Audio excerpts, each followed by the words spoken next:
I want to marry Mia, so I'm leaving you. I have no idea what you're saying. Just after giving birth to our child, a young woman I'd never seen before came to me with Henry staring in disbelief.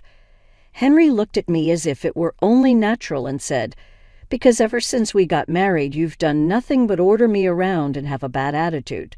But Mia was there for me when I needed someone to talk to." I felt sorry for him, thinking how pitiful it was that he felt bossed around by me. But it's the other way around. You don't do anything unless I tell you to. I wanted to scream that at him, but I was too confused to form the words. "This child will be raised by us. We'll take the baby," he continued. "What have you been saying all this time?" My body wouldn't move as I wanted due to postpartum fatigue, and though I wanted to scream, I couldn't even raise my voice. Finally, Henry reached out for the bed where our daughter was sleeping. That's when it happened. There was a knock on the hospital room door. When the door opened, it was Olivia who entered. When they found out Olivia's true identity, they turned pale and trembled at her arrival. Olivia called out, "My name is Melene Johnson. I'm 29 years old and I'm pregnant with my first child. My husband, Henry Johnson, and I were colleagues at the company we joined as new graduates. At this company, it's customary for second-year employees to be assigned as partners to teach new employees the ropes. The philosophy seems to be that you're not fully capable until you can teach others. Henry was very kind to me and taught me my job with great care. He answered my questions without a hint of annoyance and offered just the right amount of help when I was stuck. I was truly grateful to have such a kind senior. A year passed in the blink of an eye, and soon it was my turn to be paired with a new employee. Even then, I received advice from Henry on how to teach and communicate effectively. I think I was able to build a very good relationship with my junior. Henry wasn't especially nice to me just because we were partners. Even after we were no longer partners, we still worked together a lot. From what I could tell, he just couldn't say no when someone asked him for help. He couldn't turn down someone in trouble, no matter how busy he was. Many people took advantage of his kindness to dump work on him or seek his advice. I made it my mission to learn my job inside and out so that I wouldn't be a burden on Henry. Once, Henry collapsed from overworking. Everyone else was shocked, but I thought to myself I knew it would happen. My efforts alone didn't mean much because others didn't stop relying on Henry. I regretted that Henry had been driven to collapse, and when he confessed that I was the first to care for him this much, we ended up getting married. A year into our marriage, we were very happy. Maybe because I asked him not to overdo it, Henry didn't take on as much work as before. However, he still couldn't say no when asked, and sometimes took on too much. But that kindness of Henry's is one of his strengths. I made sure to watch over him so that he wouldn't overdo it. Then I found out I was pregnant. Henry was overjoyed, and so was I, but it turned out I had severe morning sickness. Even though it was early in the pregnancy, I was hit with terrible dizziness and nausea and couldn't go to work. I was supposed to work for a while longer, but I ended up taking early maternity leave, combining it with the sick days I had accumulated. Even on maternity leave, I felt terrible. I had heard that morning sickness could be bad, but I hadn't expected it to be this severe. It was hard to even get up. I used to wake up earlier than Henry to prepare breakfast and see him off to work, but I couldn't do that anymore. I was bedridden most of the time, spending most of the day sunk into the sofa. Our dinners increasingly consisted of food delivery or ready-made meals. "Sorry, it's just ready-made food again today," I said. "It's okay. The food is good," Henry replied. My headache was terrible, and dinner was ready-made food again, but Henry ate it without any complaints. He never complained, but didn't say much else either. The thing is, Henry often acted as if he didn't have a stake in whatever I was going through. He would ask if I was okay, but didn't seem to think of cleaning or doing the laundry. "Henry, I'm feeling really sick. Could you hang the laundry that's in the washer?" "Sure, got it. I'll take care of it," he said, and true to form, Henry would do it promptly without a sour face whenever I asked. However, the fact that he wouldn't do anything unless I asked was quietly stressful for me. I almost asked, "Why can't you just notice?" But I held back. It felt selfish since he would get right on it if I asked. I've heard that in some marriages, regardless of whether the wife is pregnant or not, some husbands stick to the idea that housework is the woman's job and don't help at all. Compared to that, Henry is way more helpful. I kept telling myself this, but no matter how much I wished, Henry never took the initiative to do housework on his own. He would do it if asked, but not otherwise. Once, when I had a slight fever, I thought he might notice if I left the dishes undone. But even after a full day, they were still there, and he didn't seem to question why. "Henry, I've got a bit of a fever today." "Oh, that's tough. Being pregnant must be hard," he said, even though he said that. His reply sounded like it was someone else's problem. "I hate to ask, but could you do the dishes?" "Sure," he agreed readily, but it was frustrating because he only did things if asked. Eventually, I realized something. Henry definitely couldn't say no if asked, but he didn't do anything unless prompted. I used to be Henry's junior at work, relying on him to learn my job and consulting him if I hit a snag. But I can't recall a single time Henry ever initiated a conversation. It was the same after we got married. There were times before I got pregnant when this happened. "Hey, can you pick up some groceries on your way home from work?" "Not a problem. I'll leave the stuff here."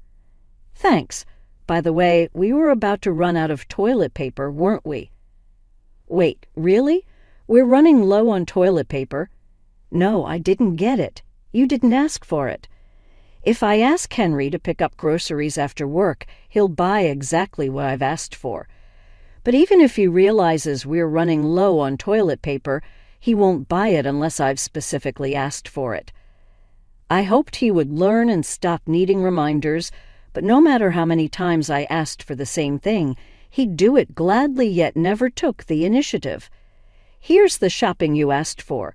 "Oh, and the hallway light bulb needs replacing." "Thanks. You got the light bulb too, right?" "No, I didn't get that. You didn't ask." "What? You can't buy it unless you're asked? If you noticed, you could have just gotten it." "Hey, what's with the sudden anger?" I felt like I had become more nagging over time because of this.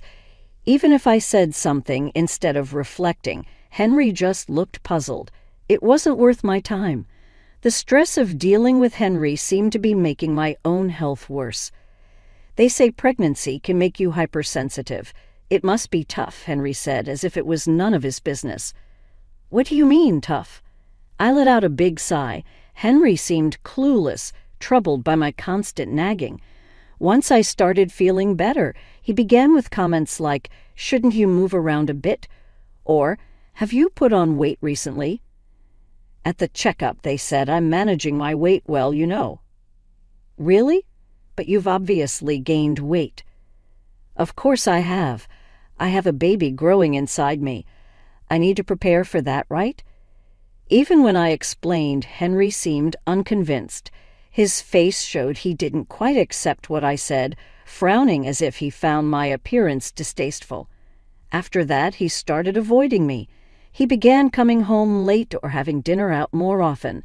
He claimed work was busy, but I knew that since his collapse, his department had been careful not to overload him. Moreover, they knew I was pregnant and even made adjustments so he could spend more time at home. There was no way he could be working overtime. Being around Henry was frustrating for me, so I didn't say anything after days like this. I received a call from a junior at work I hadn't spoken to in a while. Through the partner system, it was Olivia Smith, a junior I had looked after in my second year of work. "It's been a while, hasn't it, Olivia?" "Yes, Meline. How's your morning sickness?"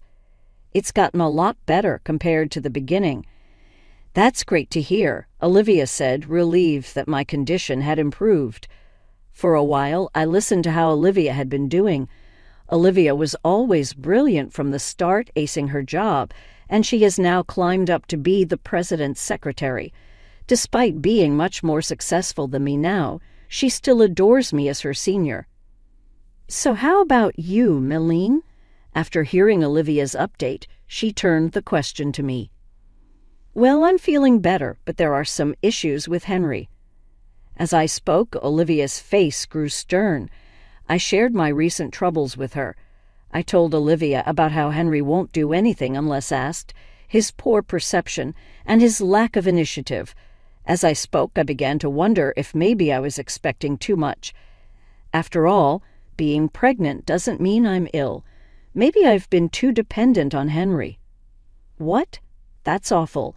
Contrary to my second guessing, Olivia was quick to judge. Oh, I'm sorry. I shouldn't say that about your husband, but honestly, that's just not right. Olivia's firm stance was somehow reassuring. Indeed, Henry has been uncooperative during my pregnancy. Even if he doesn't do it on purpose, the fact that there's no improvement despite my reminders means he just isn't willing to change. Lately, it's like he's avoiding me, claiming he has a lot of work and coming home late. Do you really believe what your husband is saying about his work? Her question made my heart skip a beat. When I hesitated, Olivia bravely voiced what I had been fearing to think. I don't want to think about it, but could he be cheating? It was something I had thought about many times recently. Right now, Henry's department is supposed to be slow, and no one is doing overtime. I let out a sigh. Yeah, you're right. The most common reason for pretending to work late and not coming home would be an affair. I want to believe he's just avoiding me because I nag too much, but then I have to wonder who he's spending his time with and where. Olivia, I'm sorry to ask, but if you notice Henry doing anything suspicious at work, could you let me know? I think I'll do some digging too. All right. Even after asking Olivia to keep an eye out, Henry still seemed to be avoiding me. Despite it being a slow period, he started working late and even coming in on weekends. I grew more suspicious that Henry wasn't really at work on those supposed working weekends. I reached out to Olivia for confirmation, and she informed me there were no departments working on weekends. It made me wonder again, was he having an affair? By that time, I had stopped expecting anything from Henry.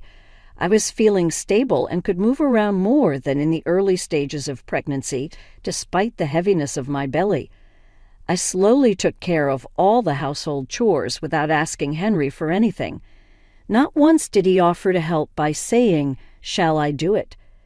While I kept an eye on Henry's behavior, the baby in my belly grew healthily, and finally labor began. Henry was absent, claiming to be working this weekend too. I tried to reach him, but his phone was unreachable, and there was no reply to my emails. I called a taxi on my own and headed to the hospital. Unlike my indifferent husband, Olivia rushed to the hospital to be by my side. Are you okay, Milene? I'm fine. I'll make it through. Where's Henry? He said he's working, I told her. Olivia bit her lip, holding back words we both knew. There were no departments working that day. I showed Olivia a thumbs up to hide my nearly tearful face and was then wheeled into the delivery room. They say giving birth is like pushing a watermelon through your nose, and that's not far from the truth. After hours of agony, the sound of my baby's healthy cry gave me the greatest relief. The baby born was a girl. Holding her in my arms, I felt the weight and the love. But childbirth is indeed exhausting, both mentally and physically, and I fell asleep like a lump of clay. Here you are, I heard a voice say. I'm not sure how many hours I had slept when my consciousness surfaced. I must have been moved while I was sleeping. I was back in the hospital room I was assigned before giving birth. In the bed next to me, my newborn daughter was sleeping soundly. I wondered where Olivia had gone. I hadn't even had a chance to thank her for coming when the door opened abruptly without a knock. The baby's born, huh? Henry. Maybe because I was still tired from giving birth and waking from a long sleep, my mind wasn't working properly. I finally realized Henry was there, but the young woman next to him was unfamiliar, which confused me even more. Wow, is this the baby? Her face is all wrinkly like a little monkey. The woman laughed as she peered into the bed. "Hey, who is this woman?" "This is Mia. I'm planning to marry her." What? His sudden words made no sense, not because I was tired or just awake, but because they were incomprehensible. "I want to marry Mia, so I'm leaving you." "I have no idea what you're talking about," I said, staring in disbelief. Henry, with a face as if it were only natural, said, "Because ever since we got married, you've done nothing but order me around, and you have a bad attitude. But that's it. It was Mia who was there for me when I needed someone to talk to." I felt sorry for him, thinking how pitiful it was that he felt bossed around by me. But it's the other way around. You don't do anything unless I tell you to. I wanted to scream that at him, but I was too confused to form the words. "Mia used to be seriously ill and can't have children," Henry said with a pained look as he gazed at Mia. Mia's eyes moistened as she snuggled closer to him. "So I figure it's perfect since I have a child." What? I couldn't comprehend what was being said. I truly couldn't understand. But Henry, as if it were the most natural thing in the world, pointed to my daughter sleeping beside me. "We'll raise this child. We'll take the baby." "What on earth are you talking about?" I wanted to shout but couldn't manage more than a whisper due to the exhaustion from childbirth. Henry finally reached out for the bed where our daughter was sleeping. That's when it happened.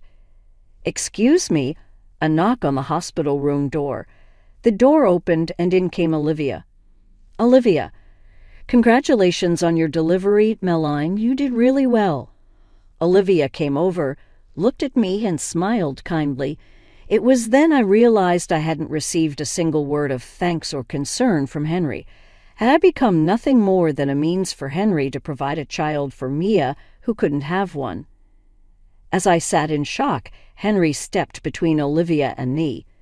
"Olivia, from the secretarial department. Why are you here? Don't you realize it's family time?" Mia giggled at Henry's words, family time. Then what was he doing here? I was trembling with anger when Olivia tilted her head with a calm expression. "What are you two doing here? Henry, what were you doing while your wife was giving birth, risking her life?" Well, Henry mumbled awkwardly with a guilty look on his face. "Meline, I brought the things you asked for," Olivia said, ignoring Henry. She turned back to me, holding an envelope. "Maybe it's better to wait until you've settled down a bit." "It's fine. I don't want him to get away with this, plus Mia is here too." I gave a wry smile at Olivia's concerned look, while Henry and Mia both looked puzzled at us. "So you want a divorce and to be with Maya?" "Hey, wait," Henry stammered. Despite his earlier declaration, now that Olivia was listening, he started making excuses in a flustered manner. "No, that's not it. She's been taking it out on me ever since she got pregnant."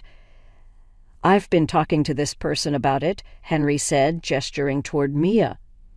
"Oh, really?" Olivia murmured in response to Henry's self-victimization claim. "So you've been pretending to work overtime and lavishing your mistress with gifts." No, that's not." "This is your time card record.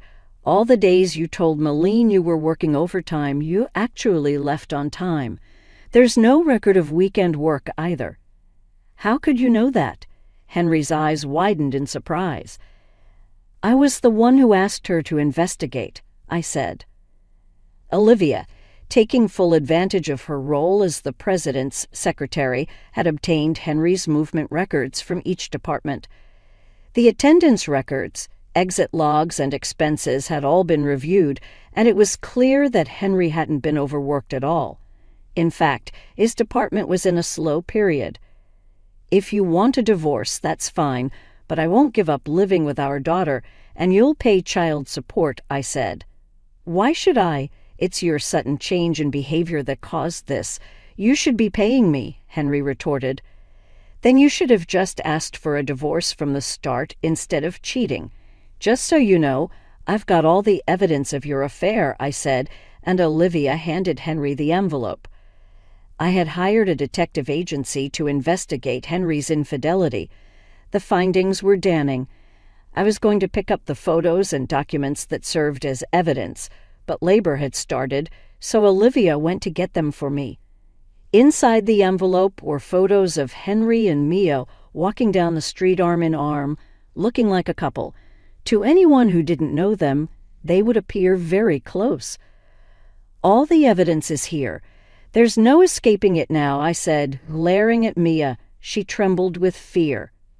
It's not like that, she said, tears welling up in her eyes as she approached me. I didn't know Henry was married.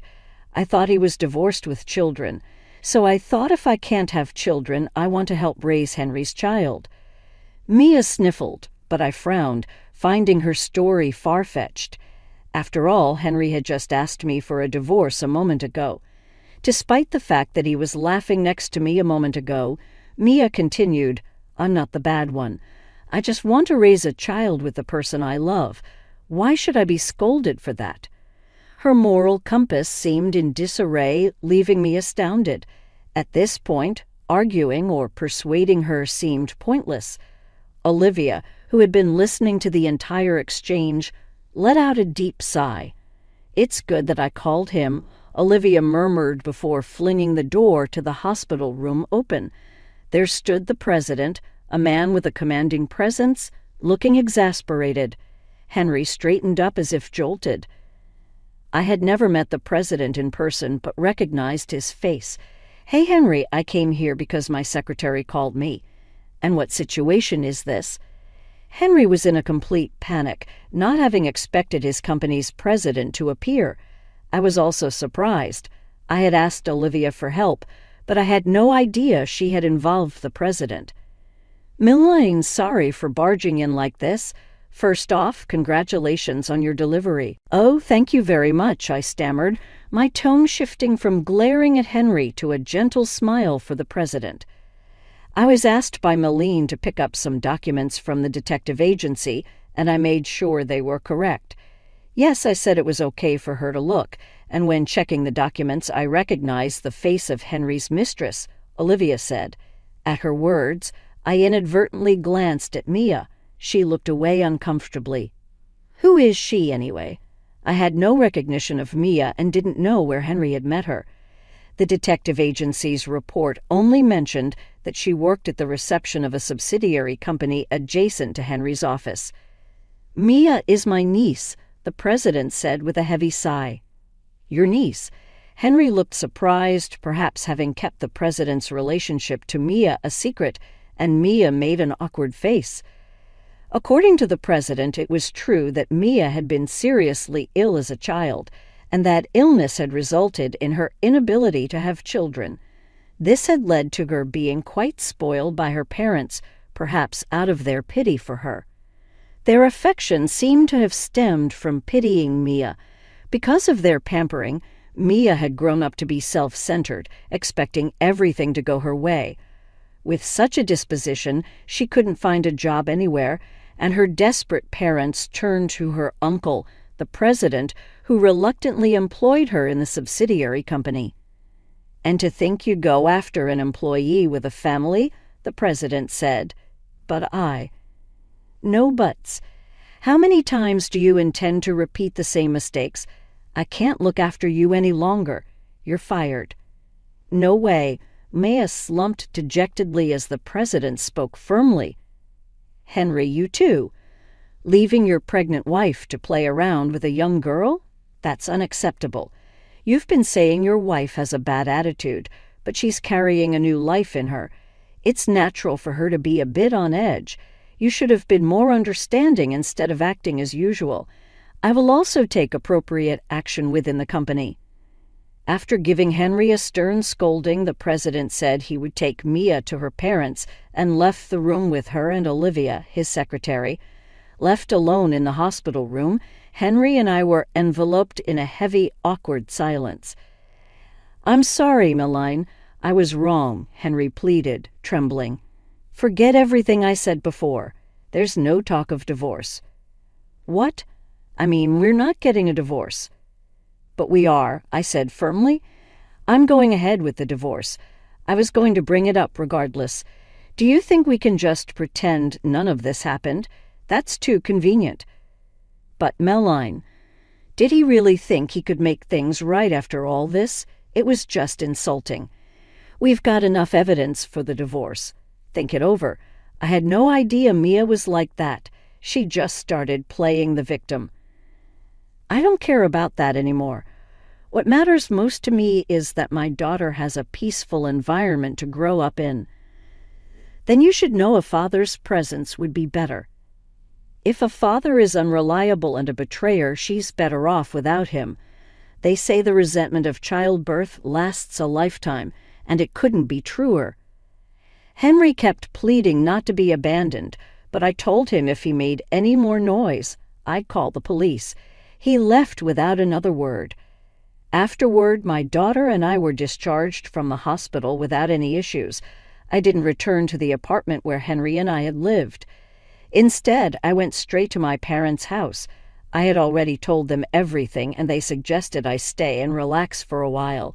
They were delighted to see their granddaughter. Henry, realizing I hadn't returned to the apartment with our daughter, came to my parents' house, wanting to reconcile. I firmly refused, insisting that any further communication should go through a lawyer. Eventually, Henry and I divorced. He promised to pay child support properly. Since then, Henry has been transferred from working at the head office to a branch office in the countryside. The president, seeing how Henry might continue to harass me, decided to effectively demote him by transferring him. Henry hadn't been involved in significant projects since collapsing from overwork, and apparently no one was troubled by his absence. Mia, who had an affair with Henry, was cut off by her uncle, the president, and fired from the company. Her parents, having had enough of her behavior, apparently kicked her out, akin to disownement. While her illness was truly unfortunate, it didn't justify her actions.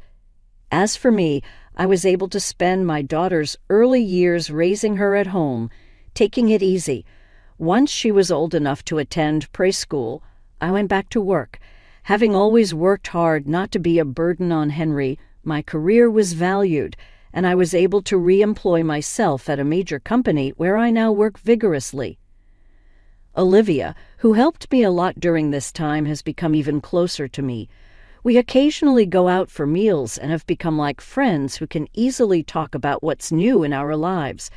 I plan to keep working hard for my daughter's sake so the two of us can live happily together.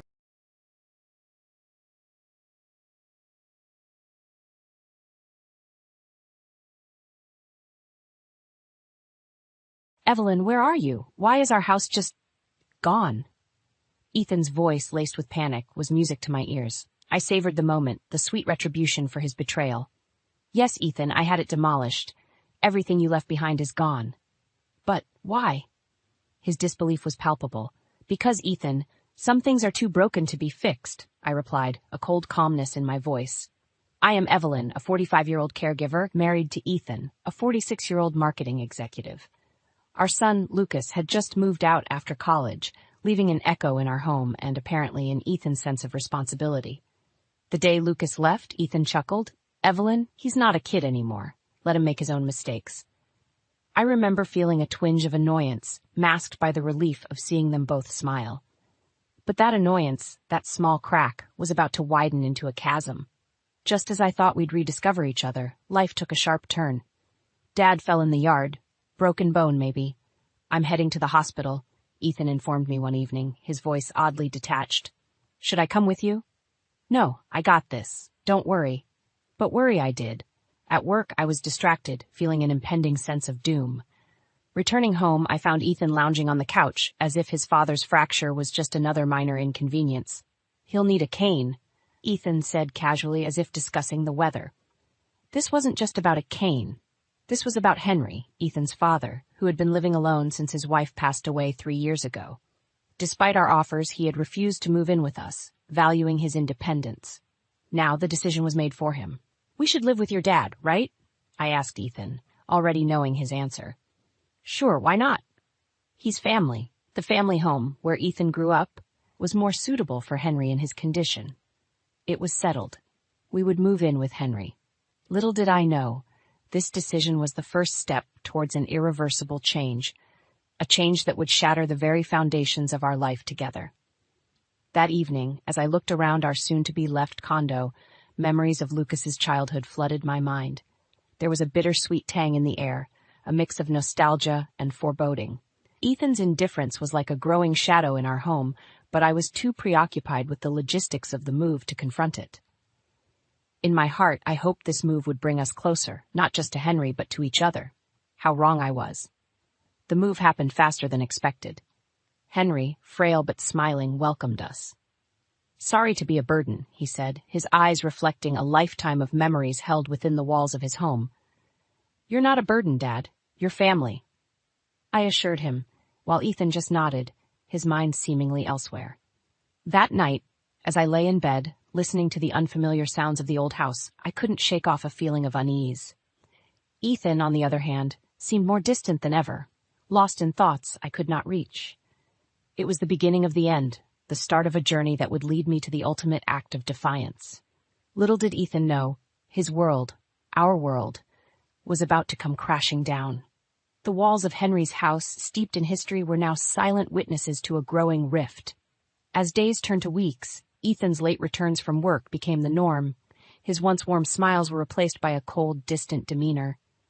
"Evelyn, he's my father. I know how to handle him," Ethan snapped one evening when I expressed my concern about his lack of involvement with Henry. I bit my tongue, the bitterness of his words stinging me. It wasn't just about Henry, it was about us, about what we were becoming, or rather what we were losing. Julia, Ethan's sister, visited one weekend. Her concern was palpable as she watched us moving around each other like distant planets in a decaying orbit. "Are you sure about this, Evelyn?" "Living with Dad, I mean. I can take him if it's too much," Julia offered, her eyes searching mine for a hint of reluctance. I forced a smile. "No, Julia, it's fine. We're fine." But we weren't. Ethan's aloofness was growing into a chasm that I could no longer bridge. His excuses for staying out late became more frequent, his explanations more flimsy. "Evelyn, I'm just grabbing a drink with colleagues. Networking, you know," he would say, his words lacking the conviction they once held. Networking or escaping? I found solace in Henry's company. Our conversations, filled with stories of the past, were a balm to my growing loneliness. In those moments I felt a connection, a belonging that had started to fade with Ethan. One evening, as I helped Henry with his exercises, his voice trembled. "Evelyn, you've been like a daughter to me. I hate to be the cause of any trouble between you and Ethan." I held his hand, assuring him, "Henry, you are not the problem. Please don't think that." But deep down, I knew the problem wasn't Henry. It wasn't even Ethan's late nights. The problem was something far more sinister, a rot that had set in the core of our marriage. Ethan's indifference was now a gaping hole, swallowing any remnants of the love we once shared. His absence, both physical and emotional, left me grappling with a myriad of unanswered questions. Was this our new normal? A life of silent meals, unshared beds, and unspoken words? I lay awake that night, listening to the creaks of the old house, each groan echoing the turmoil in my heart. I missed Ethan, or rather, the Ethan I thought I knew. The man who now lay beside me, lost in his own world, was a stranger. As the days blurred into each other, Ethan's neglect of both Henry and me became more pronounced. His once excited talks about his day at work dwindled to monosyllables. His late-night returns were now expected, and his excuses a mere formality. The gap between us widened, filled with unspoken accusations and stifled emotions. I was living with a ghost, a shadow of the man I married. It was during one of these sleepless nights that I stumbled upon the first thread of the web of deceit Ethan had been weaving. A thread that would unravel everything we had built together. As I lay there, staring into the darkness, I made a decision. I would no longer be a spectator in this crumbling facade of a marriage. I was going to find out the truth, no matter how painful it might be. And if my suspicions were correct, Ethan would soon learn that some actions have irreversible consequences. The stage was set. The actors were in place. The drama of our lives was about to reach its crescendo. The days turned into a monotonous cycle, with Ethan's apathy casting a shadow over the household. His late returns became so routine that I stopped asking where he had been. The silence between us grew louder, filled with unasked questions and unvoiced suspicions. One Saturday, I decided to confront him. "Ethan, your father feels neglected." "You're hardly here," I said, my voice a mix of frustration and desperation. Ethan scoffed. "He's fine, Evelyn. Stop being so dramatic. I have my life too, you know."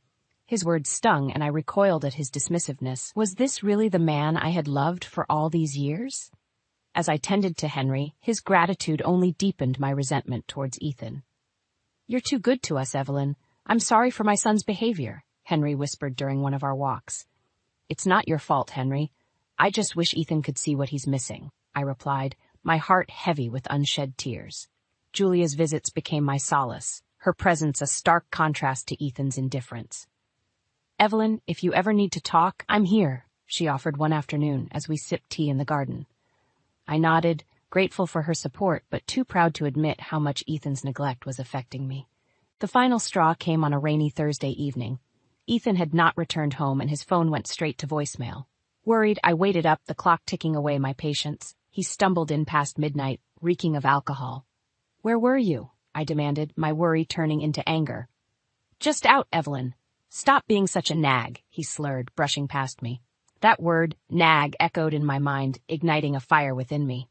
I was not a nag. I was a wife concerned about her crumbling marriage. The following week, my suspicions turned into reality. While cleaning, I found a receipt in Ethan's jacket, a hotel receipt dated for a night he had claimed to be working late. My hands trembled as I read the details.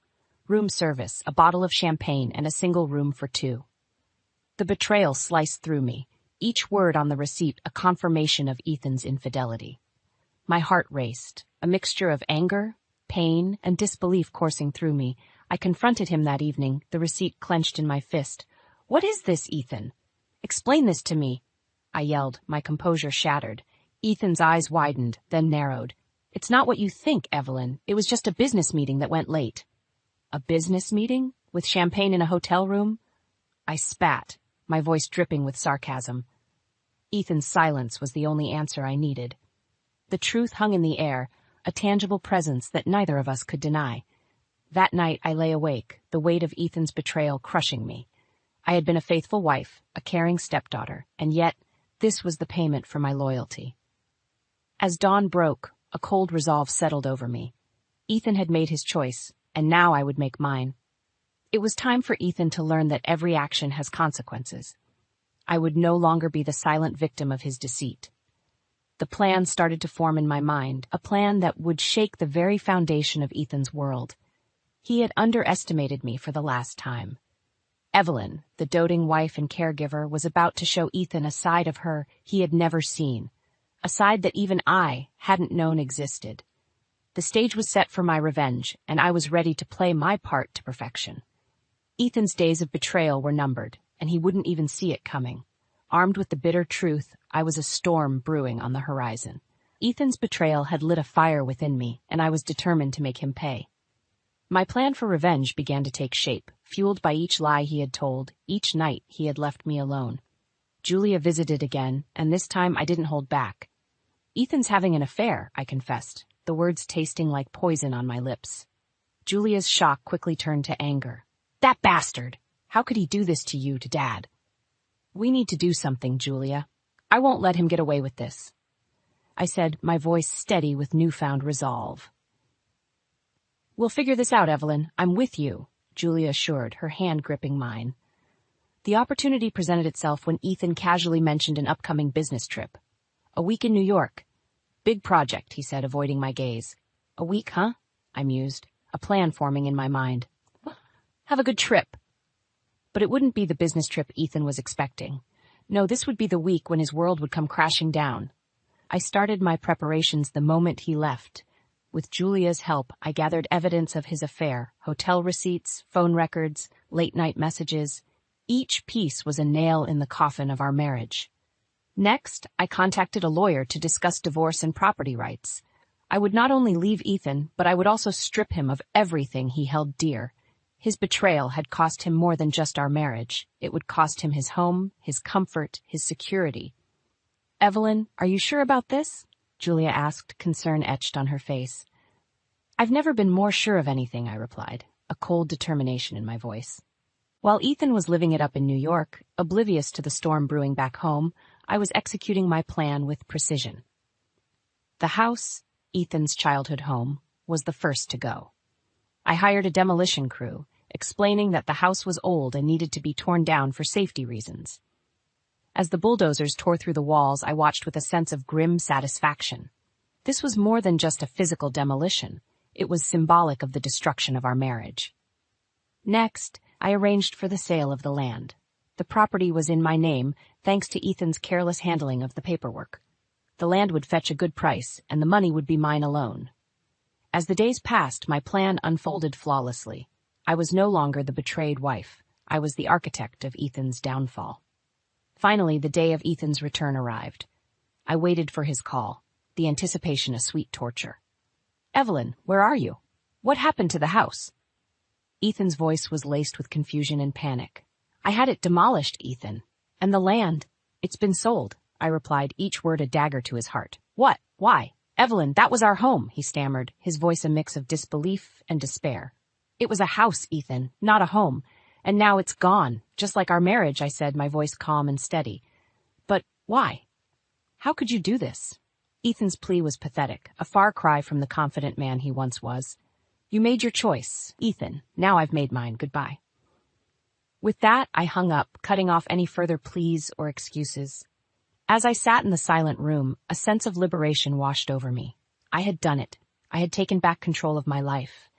Ethan's betrayal had shattered our marriage, but it had also awakened a strength in me that I never knew I had. I was no longer a victim. I was a survivor. And as I looked ahead to my new life, free from lies and deceit, I knew one thing for sure. Ethan would never forget the name Evelyn. Ethan's world had crumbled, and I was the architect of its downfall. The day he returned, I waited, knowing he would confront me. As expected, his car screeched to a halt where our home once stood, now just an empty lot. "What have you done, Evelyn?" Ethan bellowed as he approached, his face a mask of shock and anger. "I've freed myself from a life of lies and deceit," I replied calmly, my resolve unshaken. "This was my childhood home. How could you?" His voice cracked under the weight of his loss. "Your childhood home? You mean the house where you neglected your father and betrayed your wife?"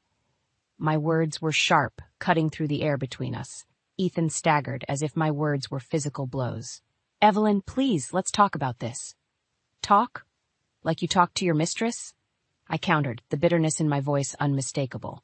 "You don't understand. It was a mistake," Ethan pleaded, his eyes searching for any sign of the love that once bound us. "A mistake repeated is a choice, Ethan, and you chose her over us, over everything we built together," I said, the finality in my voice echoing in the empty space. Ethan looked around, desperation taking hold. "But where will I go? What about my things?" "Your things are in storage. As for where you'll go, that's no longer my concern," I stated, devoid of any sympathy. "I never thought you could be this cruel." Ethan said, his voice barely above a whisper. "Cruel? No, Ethan, I'm not cruel. I'm just no longer your fool," I replied, turning away from the ruins of our past. Ethan's voice faded as I walked away, leaving him amidst the debris of his choices.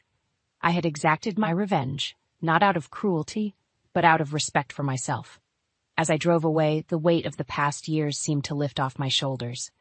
I was no longer bound by Ethan's betrayal or the confines of a loveless marriage. In destroying our physical home, I had built myself a new one, a sanctuary of self-respect and dignity.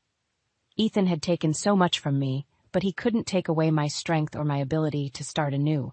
I had closed the chapter on Ethan and our life together. Now it was time to write a new story, one where I was the protagonist, not a victim of someone else's script. Ethan's downfall was the price he paid for his betrayal.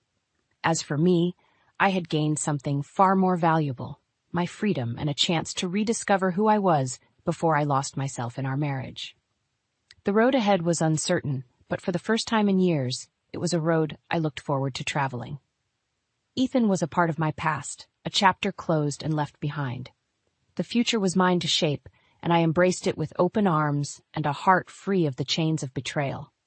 The aftermath of the house's demolition left Ethan in a state of shock and desperation. A few days later he called, his voice laced with a mix of anger and disbelief. "Evelyn, we need to talk. Meet me at the cafe on 5th, please." I agreed, curious to see how he would try to spin this tale. At the cafe, Ethan sat hunched over, a shadow of his former self. "Evelyn, why are you doing this? You've destroyed everything," he blurted out as I sat down. "Destroyed everything. Ethan, you did that when you chose to have an affair," I replied, my tone even but firm. "That was a mistake. But this, what you're doing, it's unforgivable." His voice cracked, his facade of control crumbling. "A mistake? No, Ethan. A mistake is forgetting to pay a bill, not cheating on your wife." I countered sharply. "You can't just take everything from me. The house? The money? What about me?" Ethan's plea was pathetic, tinged with selfishness. "What about you? What about me, Ethan? Or did you forget that there were two people in this marriage?" I challenged. Ethan's face contorted with frustration. "You're being unreasonable. You're ruining my life over a fling." "A fling? Is that what you call breaking our vows, our trust?" My voice rose, attracting glances from nearby tables. "Evelyn, please, we can fix this. I'll end it with her. We can go to counseling," Ethan offered, desperation seeping into his voice. "Fix this? There's nothing left to fix, Ethan. You made your choice, and now you have to live with it," I said, my decision clear and unwavering. "I'll lose my job, my reputation." "You don't understand the consequences," he pleaded. "The consequences? You should have thought of that before." "Hanish, as for your job and reputation, those were never my concern," I replied, my tone icy. Ethan slumped, defeated. "So, what now? A divorce?" "Yes, a divorce. And since you're so concerned about consequences, I've recorded this conversation. Admitting to your affair will make the proceedings much smoother," I revealed, watching as the color drained from his face.